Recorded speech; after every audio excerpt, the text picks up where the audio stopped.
Hi there. I think you'd agree that before we dive into the heart of the story of an hour, it's helpful to understand a little bit about the author and the story's background. Kate Chopin, born in 1850, was an American author known for her strong depictions of women's lives in the 19th century. Her works often focus on themes of identity, freedom, and the roles of women in society. One of her most famous works, The Awakening, is considered a groundbreaking piece of feminist literature. The Story of an Hour, first published in 1894, reflects similar themes of marriage, independence, and the surprising twists of human emotions. The short story centers on Louise Mallard, a woman who receives the news that her husband has died in a tragic accident. The story follows her emotional journey over the course of 1 hour as she processes this news and experiences a range of emotions that ultimately lead to an unexpected and powerful conclusion. Now, let's break down the story. The Story of an Hour, N by Kate Chopin. Knowing that Mrs. Mallard was afflicted with heart trouble, great care was taken to break to her as gently as possible the news of her husband's death. It was her sister Josephine who told her, in broken sentences, veiled hints that revealed in half concealing. She did not hear the story as many women have heard the same, with a paralyzed inability to accept its significance. She wept at once with sudden, wild abandonment in her sister's arms. When the storm of grief had spent itself, she went away to her room alone. She would have no one follow her. There stood, facing the open window, a comfortable, roomy armchair. Into this she sank, pressed down by a physical exhaustion that haunted her body and seemed to reach into her soul.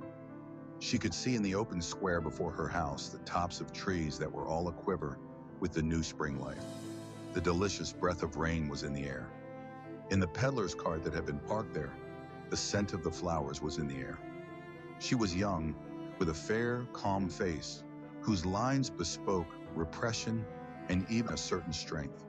But now there was a dull look in her eyes, and she was sitting in a kind of stunned silence, gazing out at the world outside. There was something coming to her, the kind of freedom she had never known before. She felt the flicker of a dream in her brain. She could see the possibilities of a life without her husband, a life where she would be free from the constraints of marriage. The realization came over her slowly, then with sudden clarity.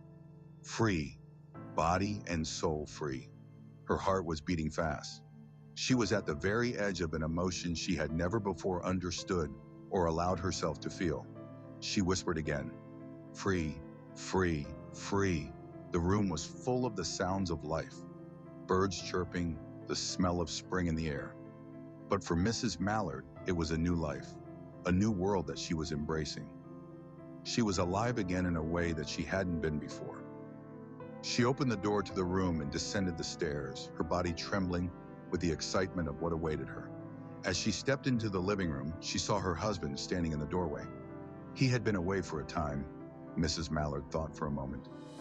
But no, it was him, alive, breathing, standing there, gazing at her with surprise. The shock of the moment hit her like a violent storm. The dreams she had dreamed, the visions of freedom she had allowed herself to embrace, all of it was shattered in an instant. She sank into the chair, lifeless, her heart broken for a second time. The doctors who arrived quickly determined that she had died of heart disease, the joy that killed her.